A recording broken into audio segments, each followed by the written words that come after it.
Hello the world, hello the internet, hello people who are looking for evidence on PM and Cabinet, the peculiar relationship that exists between PM and Cabinet. We are starting with the New Labour administration, and it bears mentioning here that when we're looking at New Labour, we need to be talking about Blair Brown. This was not your standard arrangement. We had Blair, who was very much the front man, and Brown, who was allegedly at least the brains. Blair, over time, revealed himself to be something of an ideologue. He was driven very much by principle and pragmatic here. Obviously, that was very much Brown. Of course, the problem is that if you're not the brains, but you're the ideologue, you can get yourself into an awful lot of trouble. Anyway, we've got the Blair-Brown arrangement, and this was unlike anything that we had ever seen in British politics. This was totally new. This was essentially a two-headed dog that was running government, and nature will tell you that, generally speaking, things with two heads tend to have a very, very short lifespan. The extraordinary thing was really that this tagged on for as long as it did. And one of the reasons why it was able to live for quite so long is the division of Labour. Brown was very much ensconced in the Treasury. As such, pretty much every single thing ran past him, except foreign policy. Most foreign policy was handled almost exclusively by Blair. And though he did have various ins in domestic policy, any domestic policy really had to go through the Treasury, and so he was subject essentially to a Brown veto on this. Perhaps that's one of the reasons why he chose to strike up such a strong relationship with the Americans. Who knows? But the long and the short of it is, if you really, really want to understand it, there's two books here that you really must read. One of them is The Servants of the People, and this is it here. It's quite a long read, but to be honest, it's flipping brilliant. You should read it anyway.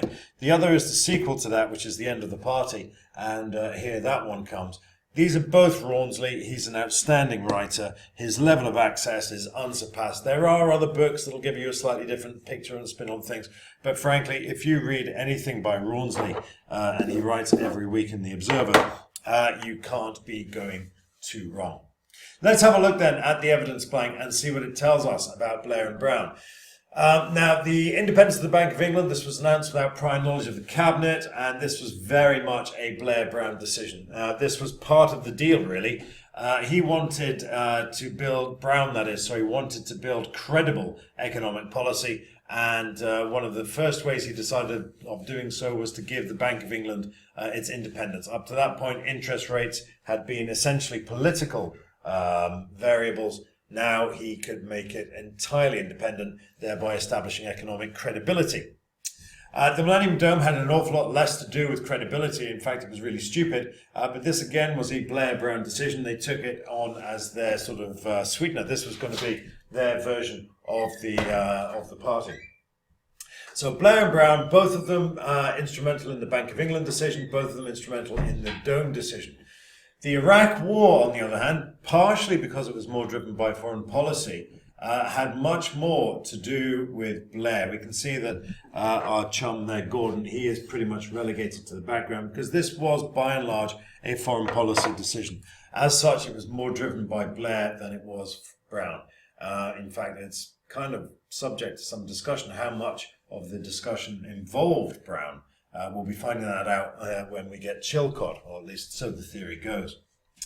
Next up, now, after Iraq, Blair's magic touch was very, very definitely missing. We had a row over smoking, a whole cabinet row, which erupted over smoking. Again, it was a case of ideology, driven partially by Blair, up against pragmatism, except on this occasion, it wasn't really Brown who was being the pragmatist. It was John Reid, the Home Secretary. And his point was, it's all very well striking a principled position, but for those at the very bottom of the pay scale, smoking is one of the very few pleasures that they can actually enjoy. Flip side of that was the faith school quotas. This was an attempt by Blair to allow faith schools to opt out of quotas for non-faith pupils. Kind of complicated issue, but basically any state school that is a faith school is obliged to take non-faith members. Cabinet wanted to expand those quotas. Blair refused, and he was eventually forced to back down by Blair after the church put the squeeze on Blair, and he put the squeeze on Johnson. Johnson at the time was the education secretary. So he was trying to expand the quotas of non-faith students that faith schools had to take. He was forced to back down by Blair.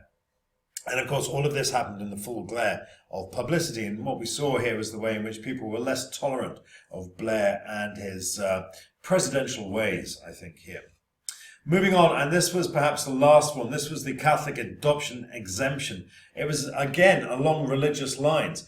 The Catholic Adoption Agency wanted to refuse to hand over children to same-sex couples. In other words, they wanted to be exempt from equalities legislation, because the equalities legislation said that you couldn't discriminate between parents on the basis of their sexual orientation. The Catholics, being Catholics, didn't want to have anything to do with this, and Blair offered them an exemption from the equalities legislation.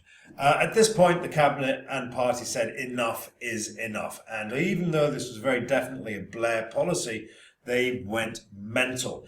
And what we see here is the way in which Blair is becoming increasingly isolated. They were prepared to tolerate that degree of presidentialism here. The key point is here, where his integrity, his authority was very much damaged by the Iraq War. And then after that, people were becoming increasingly less prepared to give him the benefit of the doubt, or indeed to give him any sort of exemption or any leeway at all. As a result of which, Blair jumped before he was pushed.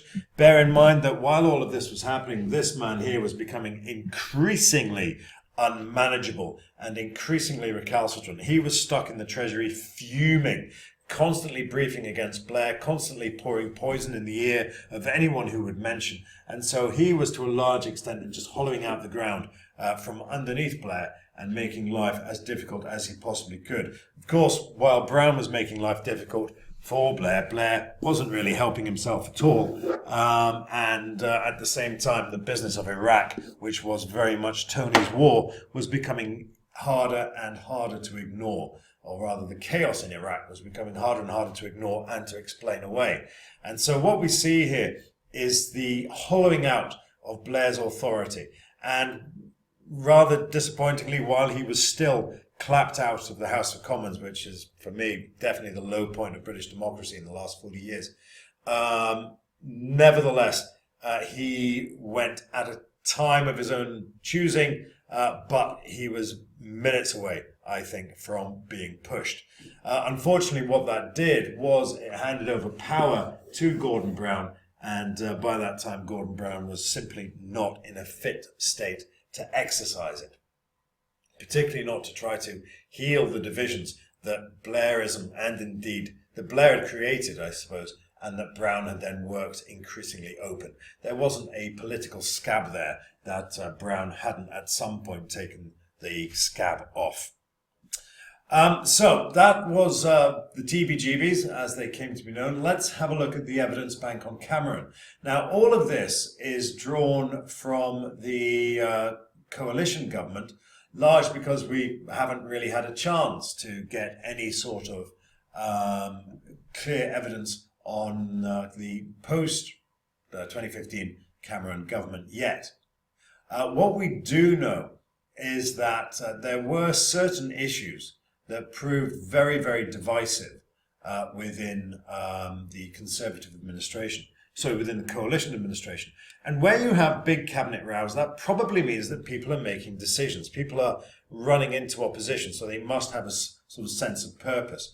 Now, at this point, Gove was at education, while, of course, May was at the Home Office. And both of these rowed ferociously over the anti-radicalisation policy.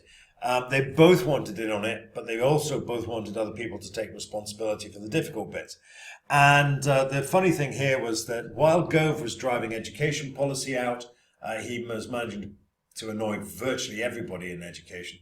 And so he was, to a certain extent, undermining his own case, whereas by being part of the hang and flog 'em brigade, May was perceived to be doing a very, very good job at the Home Office.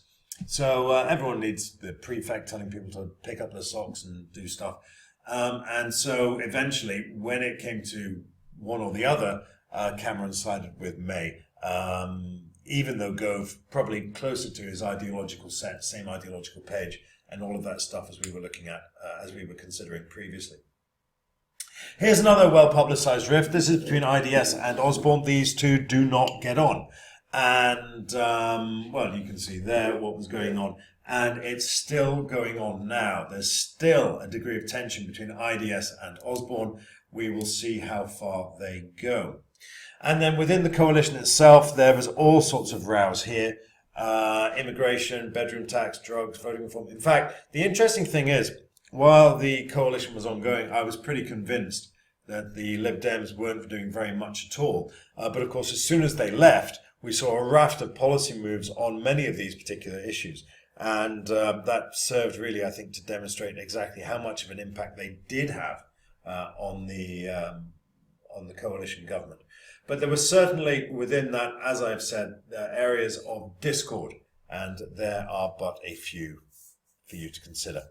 Right, okay, that brings us pretty much up to date. I don't know what we can tell really about Syria.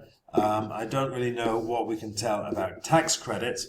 It's possibly a little early to see exactly where the Conservative government is in terms of area, but I would come back and I would make it clear that I don't think that Cameron is inclined to govern from the centre. Certainly not in the same way that Blair was. He is more prepared to let other people do their jobs while he plays Fruit Ninja. And that, I think, is about it. Do come to me with your questions. I look forward to hearing from them, and I'll see you all very soon.